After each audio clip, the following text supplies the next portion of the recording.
Hello friends, સ્વાગત છે તમારું અમારી ચેનલ ધ રેસિપી કિચનમાં। આજે આપણે બનાવીશું માવાના પેંડા। માવાના પેંડા કોને ના ભાવતા હોય। બહારના રેડીમેડ લેવા કરતાં જો માવો રેડીમેડ લઈ લઈએ તો અડધી જ કલાકમાં આપણા પેંડા તૈયાર થઈ જાય છે। બસ આપણે થોડું ચાસણી બનાવવામાં તકેદારી રાખવી પડે। ચાસણી બનાવવાની જ ખૂબી છે। જો ચાસણી પરફેક્ટ તૈયાર ન થાય તો પેંડા આપણા સારા બનતા નથી। જો એ આવડી જાય તો ઘરે આપણે એકદમ ઇઝી મેથડથી માવાના પેંડા તૈયાર કરી શકીએ।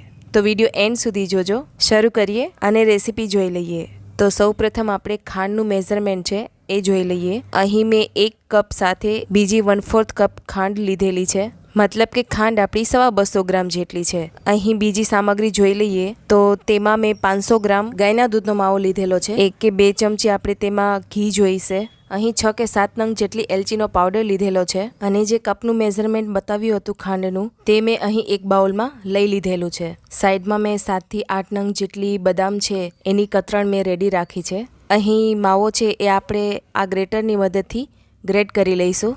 ગ્રેટ થઈ ગયા પછી તમે અહીં જોઈ શકો છો મેં એક મોટી કઢાઈ લીધેલી છે જે 6 લીટર દૂધની મીઠાઈ બનાવવા માટે એકદમ પરફેક્ટ છે એવી મોટી કઢાઈ લીધેલી છે। તેમાં આપણે જે ખાંડ લીધેલી હતી એ એડ કરીશું।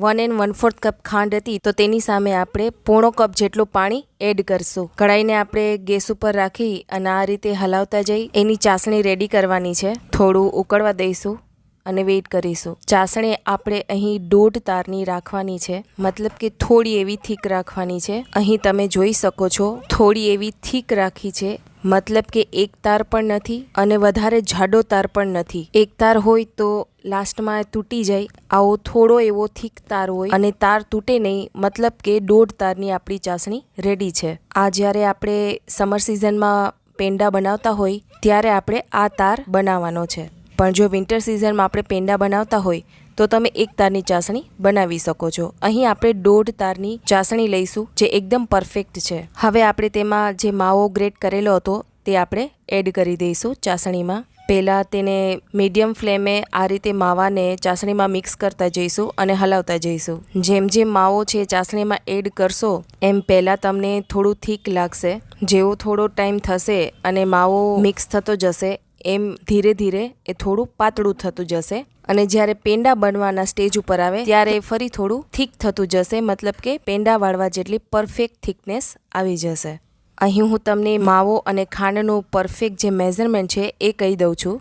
1 કિલો માવો હોય તો તેની સામે આપણે 450 ગ્રામ ખાંડ લઈશું તો આપણા માવાના પેંડા છે એ એકદમ પરફેક્ટ બનશે। જો આ મેઝરમેન્ટથી એકવાર પેંડા તમે ઘરે બનાવશો તો એકદમ બજાર જેવા પરફેક્ટ રેડી થશે અને બહારના લેવાની જરૂર પણ નહીં પડે। મેં અહીં 500 ગ્રામ માવો લીધેલો છે એટલે સામે ખાંડ મેં 250 ગ્રામ લીધેલી છે। તો અહીં તમે જોઈ શકો છો જેમ જેમ આપણે માવાને હલાવતા જઈશું તેમ તેમ તે શેકાતું જશે અને તમારે માવાને હલાવવાનું બંધ નથી કરવાનું, સતત ને સતત હલાવતા રહેવાનું છે। અને થોડું આ રીતનું મિશ્રણ જે છે થોડું પાતળું પડી જાય એટલે આપણે ફ્લેમ છે એ લો કરી દઈશું જેથી માવો છે એ નીચે બેસતો ન જાય અને સારી રીતે શેકાઈ શકે। જે કઢાઈનો જે નીચેનો પાર્ટ છે ત્યાં જ આપણે આ તવેથો છે એ ચલાવતા રહીશું વધારે પડતો, જેથી માવો જે છે એ નીચે બેસે નહીં, એનું ખાસ ધ્યાન રાખવાનું છે।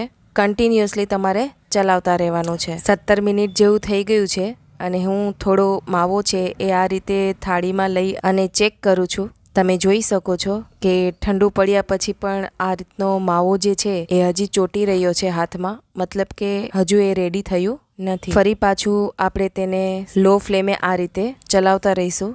10 મિનિટ પછી ફરી પાછું આપણે એક પ્લેટમાં માવો લઈ અને અગેન આપણે ચેક કરીશું। માવો થોડો ઠંડો થઈ જાય પછી આ રીતે હાથમાં લઈ અને તમે ચેક કરી શકો છો। તમે અહીં જોઈ શકો છો માવો જે છે એ આ રીતે આંગળીએથી આપણે વાળીએ તો બોલ જેવું બની જાય છે, મતલબ કે આપણો માવો છે થીક થઈ ગયો છે અને પેંડા વાળવા માટે એકદમ પરફેક્ટ છે। તો હવે આપણે ગેસની ફ્લેમ ઓફ કરી દઈશું। લાસ્ટમાં મેં અહીં 2.5 ચમચી જેટલું ઘી એડ કરેલું છે અને જે એલચીનો પાવડર છે જે આપણે પહેલાં રાખેલો હતો એ એડ કરી દઈશું અને એકવાર માવાની અંદર મિક્સ કરી અને હલાવી લઈશું। હવે અહીં થાળીમાં થોડું ઘી લગાવીને રેડી રાખી છે જે પેંડા વાળીને આપણે તેમાં રાખીશું। મેં માવાને આ રીતે કઢાઈમાં બધી બાજુએથી ફેલાવીને રાખી દીધો છે જેથી કરીને એ થોડો ઠંડો પડી જાય। 5-1 મિનિટ પછી માવો આપણો ઠંડો થઈને રેડી થઈ ગયો છે।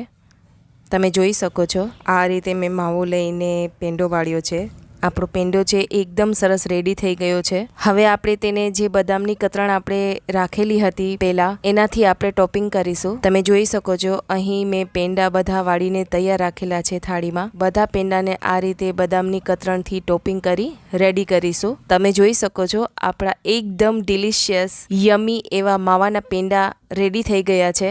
જોતા જ મોઢામાં પાણી આવી જાય એવા બન્યા છે. તો તમે પણ ઘરે માવાના પેંડા બનાવો અને ફ્રેન્ડ્સ અને ફેમિલી સાથે શેર કરો અને અમારી ચેનલને લાઇક, શેર અને સબસ્ક્રાઇબ કરજો. જો તમને અમારો વિડીયો પસંદ આવતો હોય આવી જ નવી નવી રેસીપી જોવા માટે અમારી ચેનલને સબસ્ક્રાઇબ કરવાનું ચૂકશો નહીં. Thank you.